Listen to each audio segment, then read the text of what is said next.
So mile marker number one, Jesus spoke a word of forgiveness. And he said, Father, forgive them, for they do not know, or they don't know what they're doing. Now, we've embraced that word not only as a word spoken for them, but we've taken that word and said, that's my word.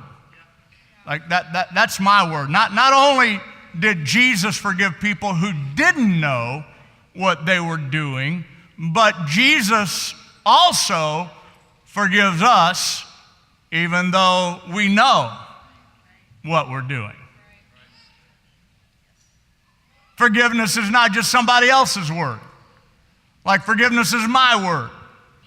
And forgiveness is meant to take care of everything that's in my past, everything that's in my rearview mirror. Shame, condemnation, stuff that occupies space, pulling me back, holding me back. Like I receive the word of forgiveness. The second words of Jesus were spoken to a criminal who asked Jesus to remember him when he entered into his kingdom. And Jesus' words were a promise of salvation. And here's what he said to him. He said, truly I tell you that today you're going to be with me in paradise. Now for the thief, the promise was paradise. But for you and me, God's promise of salvation is purpose and then paradise. Because his future was only paradise. Like he was wrapping it up here. But for you and I, God's not done with us yet. So salvation is a word that's far bigger than being saved from something. Salvation is about being saved for something. Like not just from, but for. Are you getting this? Anybody glad that God has a plan for your life? Come on, anybody thankful? And then the third words that Jesus spoke on the cross was when he looked down from the cross and he looked at Mary, his mother, and he looked at John the Beloved, the youngest disciple, and he said, woman, here is your son, and son, here is your mother. He spoke a word of relationships. And here's what we've talked about thus far, is that the cross redefines our family. Like you might have had a family that's messed up, jacked up, crazy. You might have not known your father growing up. You might have grown up in a foster home. You could be sitting here today and saying, I've never felt like I belong to any family. Well, that's what the cross is meant to do. Like the cross is meant to redefine. And even if your family was good, like they may not be going the same direction you're going. They may not be making the same decisions you're making. And so the cross redefines our family. Those who were not family before the cross become family because of the cross. So this week, we enter into what I'm calling the middle miles. The middle miles. These are not the words that were Jesus' first words, and these are not his last words. He hung on the cross for about 6 hours, and during this time, he spoke 7 times. And this weekend, we're going to look at the words that he spoke in the middle. Everybody say in the middle. Say it again, in the middle. Anytime that you're on your way to something better, the greatest opposition is not in the beginning. And it's not when you're close to the finish. The greatest opposition is in the middle. Like, it's really not that hard to start something. Lots of people start things. But you can only finish if you get through the middle. I was in a gym working out, and it was a gym away from home, so I was noticing this couple. I'd never been in the gym before. I noticed this couple that were right next to me, and they're on the treadmill. And I could tell they were kind of new, like in the gym.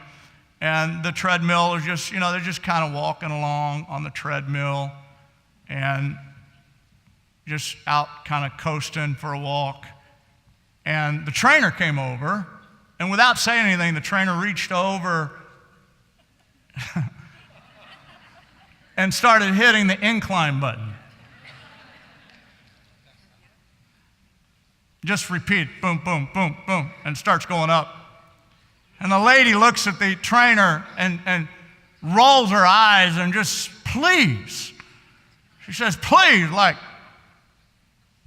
Now, I thought, because we preachers, like, everything turns into an analogy, and I thought about that moment. I thought, just a few days ago or maybe a week ago, she came in here and she hired a trainer and promised to give her money because she had a vision and she wanted to change and she wanted to be healthier, stronger, and better. And now she's on the journey, and the trainer is saying, I'm not gonna leave you where you are. I'm not gonna let you hang out here. And so today, it's about to get really real. And I just happen to be a bystander who got to witness the moment. And her attitude's all over the place. And I'm thinking, lady, you're paying for this. Like, you signed up for this, and you're complaining. But what's happening is she's entering the middle. She's entering the middle. Everybody say the middle. See, in the middle, you don't have the reservoir of energy and confidence that you started with. Even vision leaks in the middle. Like, you have a vision, like, you head to the gym. My vision is, I got a poster up, I got a picture, but can I just warn you that vision leaks once you get on the machine and once you get under the weight of. The intensity in the middle is where you can get your eyes off of where you're going so quick and so fast. In the middle, you don't have a second wind yet. And you often get in the middle, and the second wind isn't there like you're going to get it in the last mile as you start to see the finish line. That's the middle. When you're in the middle, you're really vulnerable to feelings of discouragement and disillusionment in the middle. So metaphorically, Jesus was in the middle. He was in the middle. He started this journey in the garden where he stood up after praying. Now, this was not just an ordinary day of prayer for him. This was a day where the Bible says he sweat, as it were, great drops of blood, pleading with the Father, could this cup pass from me? Like, could we do this differently? Like, is it possible to get around this season? And then he stands up, and the Bible says he faced Jerusalem. And so today, he's in the middle. He started in the garden, and now he's in the middle. This is the most stress he's felt. This is the most weight he's carried. And let me read it to you in Matthew 27. It goes like this. About 3 p.m, Jesus cried out in a loud voice, my God, why have you forsaken me? The fourth word is a word of abandonment. Like even one of the renderings of this writing, it says, one of the other biblical renderings says, my God, why have you abandoned me? Before we assume that Jesus was abandoned or Jesus was forsaken, let's consider a couple of elements that we have to factor in. First of all, these words are the first line of Psalm 22 in your Bible. Psalm 22 starts off, my God, why have you forsaken me? It was written about 1,000 years before Jesus was crucified.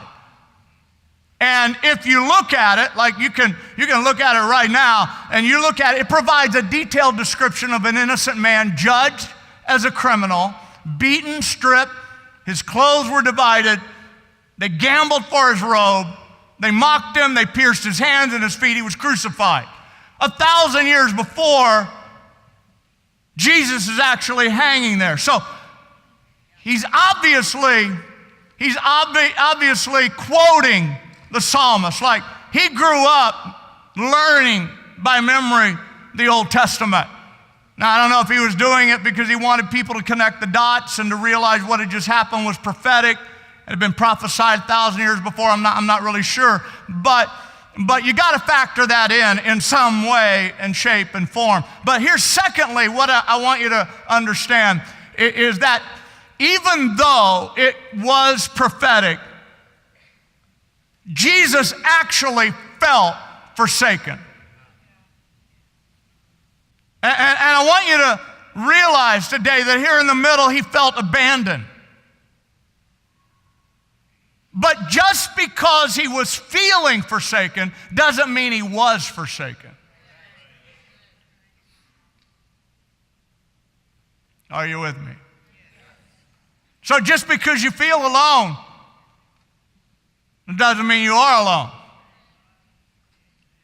Like you might be here today and feel defeated. Like you might say, Pastor Kevin, you don't know what I've been through, where I've been, it's like hell on earth for me right now. I'm really going through it. And I'm here to announce, I'm here to remind you, I'm here to encourage you. You might feel defeated, but that doesn't mean you are defeated. You might feel like today you can't go another mile, but greater is he that is in you than he that is in the world.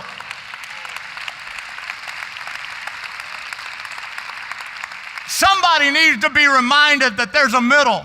There's a middle in everything. There's a middle in every challenge. Every time you're going somewhere, look at your neighbor and say, I'm going somewhere. Come on, tell somebody, I'm going somewhere. Like anytime you're going somewhere, you're going to face the middle. You might feel like God's 1,000,000 miles away when he's actually right there with you, maybe even in you. He's possibly picked you up and carried you and supported you and strengthened you. We got to get this right. You got to get this right because feelings are fickle. Feelings are not fact. You got to learn if you're going to mature, you're going to grow, you're going to win in life. You got to understand that feelings are not the truth. Everybody has, do I need to break into the song right now? Feelings. Like I want you to understand and differentiate between what you feel and what really is. Jesus needed to feel forsaken. He needed to feel abandoned. That was the script. That's how it was written. He needed to feel what you and I feel in every single way, including feeling forsaken and feeling like God's 1,000,000 miles away. He needed to feel that. But just because you feel it doesn't mean it's true. I said just because you feel it doesn't mean it's true. Hebrews 13:5 says, I will never leave you. God says, I'll never leave you. I'll not leave you on the mountain. I'll not leave you in the valley. I'll not leave you in the tough time. I will never leave you or forsake you. I am with you. How long? I am with you always. Until you cross the finish line. I don't leave you in the middle. In a long-distance race, the runner by the name of Molly Huddle, she's like a record holder in the 5K, and Molly Huddle said this. She said, "It's the middle that the race turns tough. It's in the middle that the finish seems far off." So maybe you're in the middle. I don't know. I don't know what you might be in the middle of right now. Maybe you began the marriage thinking that you'd always feel the way you felt on your wedding day.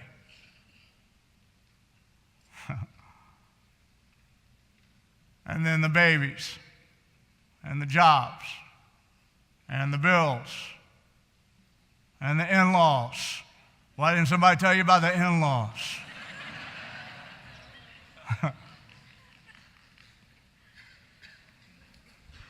The differences between him and you, like you never noticed, like you were always on the same page, like when you were dating, and now it's like this stranger that you're waking up with. Like he sees things, he's crazy. How does he think the way he thinks? God, I'm talking about the middle. Sheila and I sat down in a counselor's office one day, and it was our first time to ever go to counseling, and he knew who we were, and he knew about our life, and and we were on a 5-day getaway at a counseling ranch. And so the first morning he looks at us and he says, so hey guys, I know you, I followed you, admire you. Tell me why you're here. And I'll never forget what Sheila said. Sheila said, she looked him straight in the eye without even flinching. She said, because we want to finish strong. We want to finish strong. Like we didn't start to quit. Like we didn't get in this to hang out in discouragement. Like we've been married, sir, counselor, for over 30 years right now. But we don't plan on being a statistic. Like we plan on finishing well.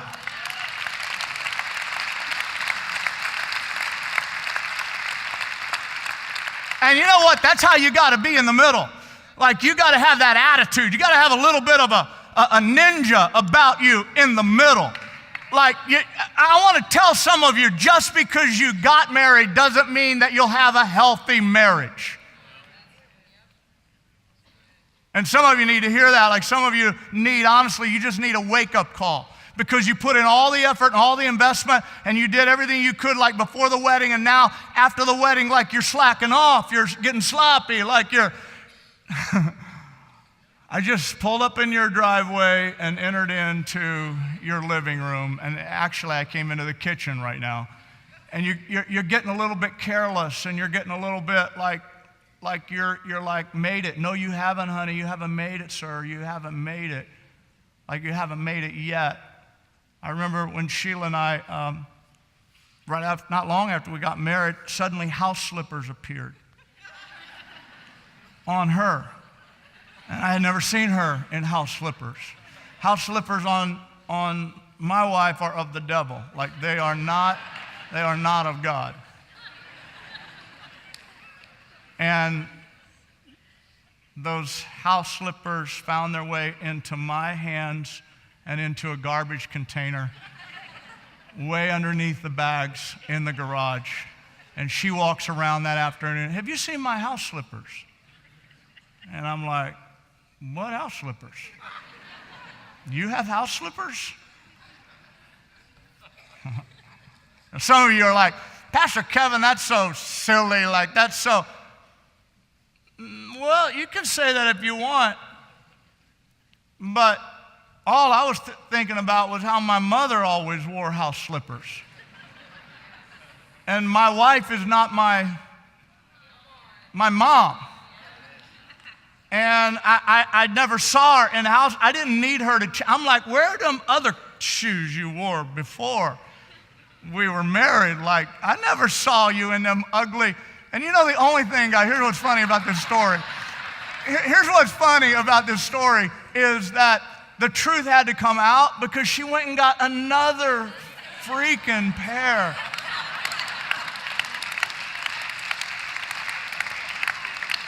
Of house slippers. And I had to get honest. I just hate house slippers on you. It doesn't make me really want to come home.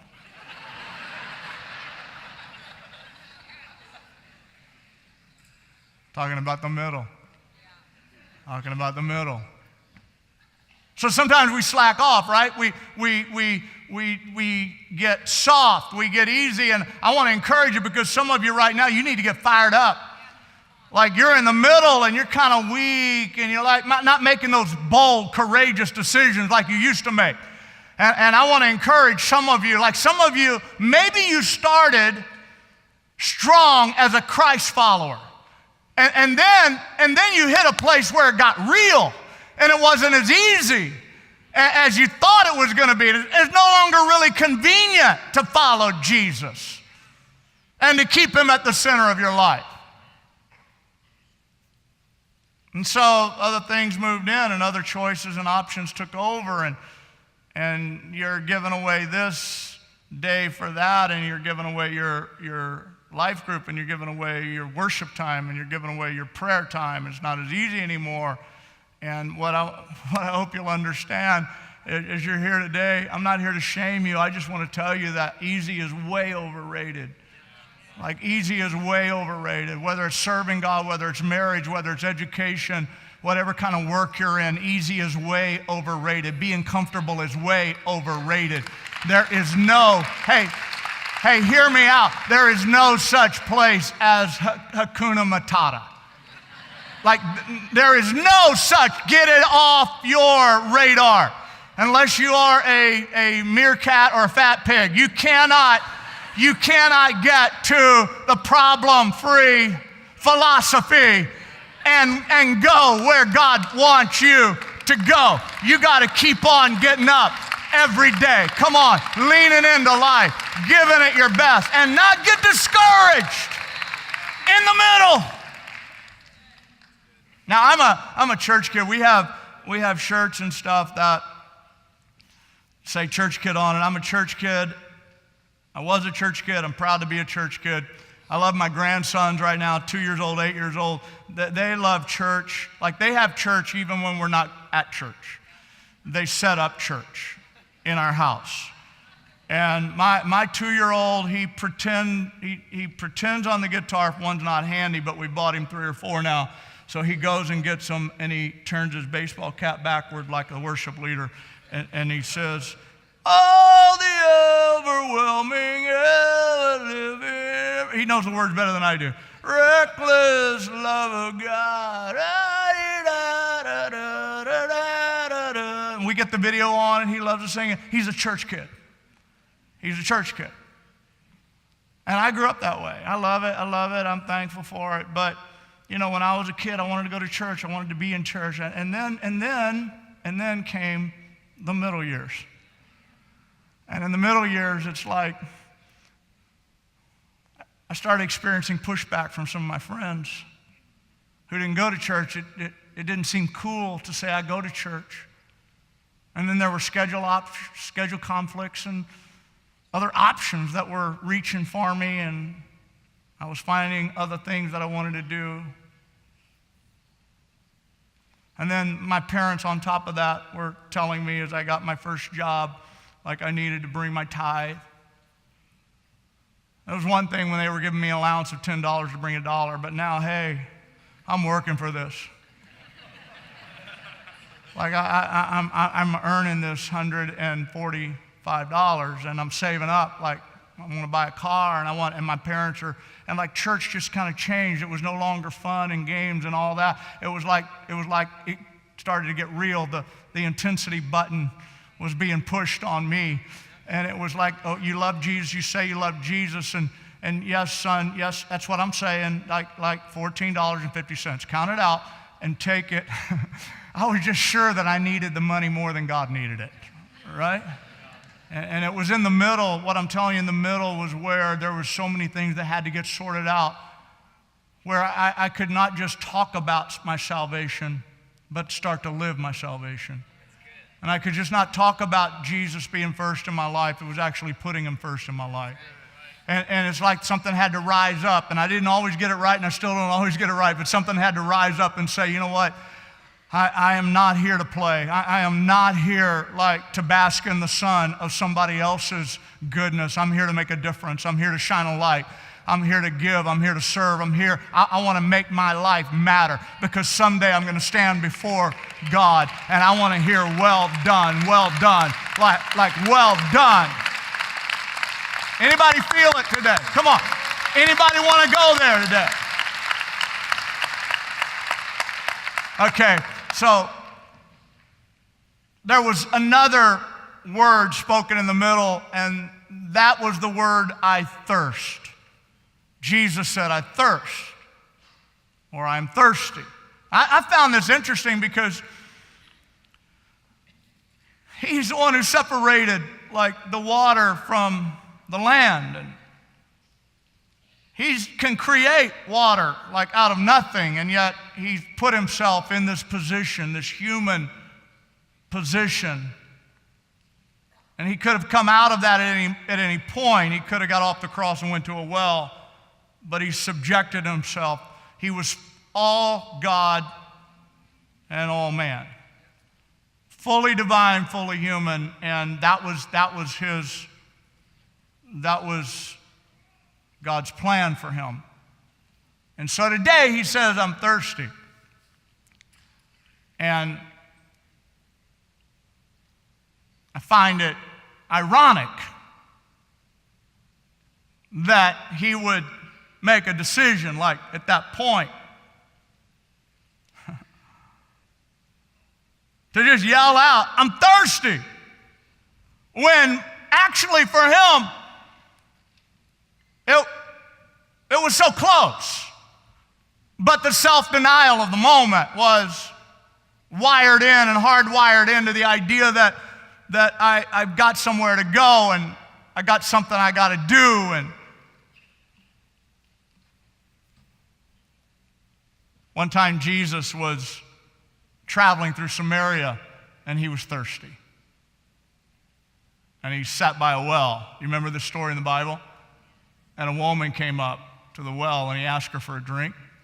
She was surprised that he asked her, because he's like a rabbi, and he's a Jew, she's a Samaritan, and you're not supposed to have a conversation. But then he ends up in a conversation where he describes two wells. Two wells. Two wells. Like, he references the well he's sitting on, which is the well of Jacob. And he's saying, now when you're thirsty, like you come and draw water. But then he talks about another well. And he describes that there's another well when your soul is thirsty.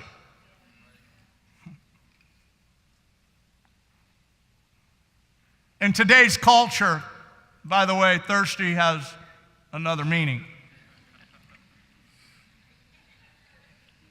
All of you people over 40, just go with me, will you? Like, everybody under 40 knows exactly what I'm talking about. My wife said last night after the message, she's like, man, I didn't know that about the word thirsty. I'm like, yeah, you can count on me. I'm up on it all. And I'm young, I'm fresh, I keep you going, baby. Like, but for those of you who may not know, when a guy follows girls around the mall, the girls like privately might look at each other and put their head his direction and say, he's thirsty. Thirsty. Thirsty. Guys or gals, actually, posting selfies. There's nothing wrong with putting selfies on, but there are some people who put pictures of themselves on social media just fishing for a compliment. And that would qualify in the Urban Dictionary as thirsty. Thirsty, like, do I look good in these shorts? And people would say, thirsty. Thirsty. Y'all are sitting there like you don't know what I'm talking about. And I think you know better than you're in church, so you're being all holy on me right now. It basically means longing for something. In some cases, being desperate. And before you get too condescending and you potentially exclude yourself from the thirsty condition, let me tell you that everyone is thirsty in one way or another. Get this straight.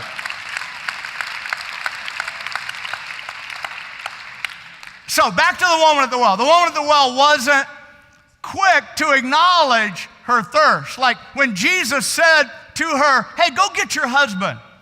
She says back, well, I actually don't have a husband. And Jesus said, now wait, let me back up. Can you imagine when she says, she's looking at him now, she says, I don't have a husband.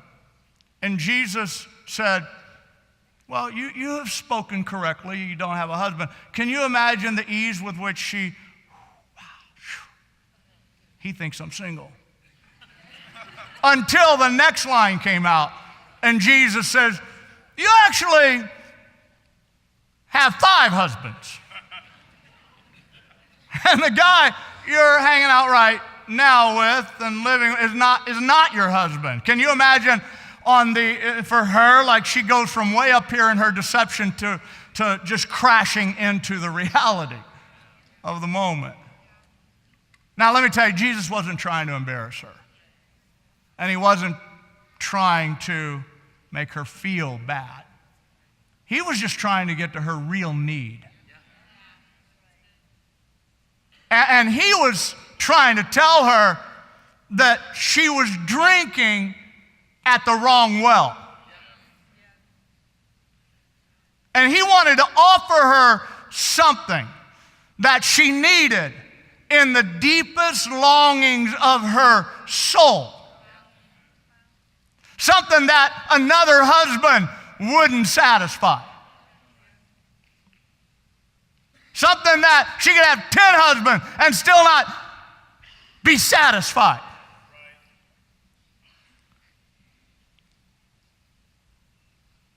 And that's what we do a lot of times. We think that another hookup, another connection, another job, another role, a promotion, a different church. Like we just go around thinking sometimes about all the other, like that's what I want. That's what's going to really make me happy. And I want to say to everybody today, if you're thirsty for attention, you need something more than another person's attention. And if you're thirsty for approval, you need more than some kind of award and recognition in your life. Oh, come on. Come on. You guys know how this works. You know how this works. This is really real. Like if you're thirsty to fit in, you don't need to just fit in. You need a deep sense of validation that only God can give you. You're not going to find it in some kind of award or promotion, or you're not going to find it in another person. Like if you're thirsty to be wanted, if you're thirsty to be admired, if you're thirsty to be loved, like I'll get there and I'll be happy. No, you won't. Because there's 2 wells. You can go to one well and get your natural water. But the only place you can go to get your spiritual. There is only one well, guys, where you can get your soul and your spirit satisfied. There's nothing wrong with being thirsty. I said there's nothing wrong with being thirsty. You just got to know what well to drink from.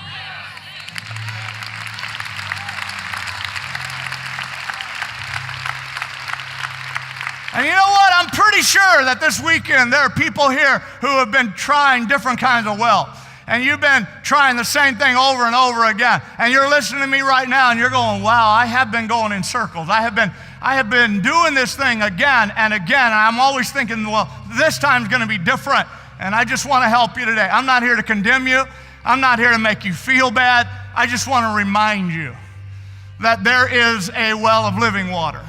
And I want to remind you that over and over and over again, that when life is at its worst, God is at his best. And when you feel like, come on, when you feel like nothing is going to help you. Yes, I am. Like you.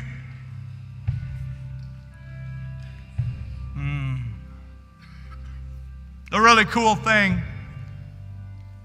about Jesus on the cross, and I'm going to finish with this, that maybe you haven't heard or noticed, was that when he said, I thirst, they went and got a sponge and they put vinegar wine on it and hyssop and they raised it up to him on the cross. Now he's craving something, just some sort of moisture. And his lips hit it, and then he turns his face away from it.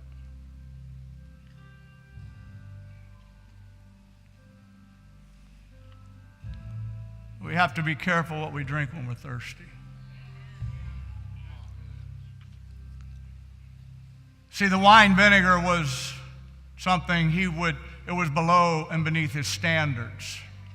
He would have never drank that as a young man growing up, and that he would have never tasted that. It was seen in his culture as being something that would be stooping down.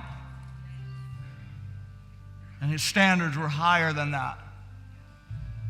And so I think about it and I think, man, what was it in that moment? How did he do that? Like a little bit of a taste and he realized what it is and he's like, I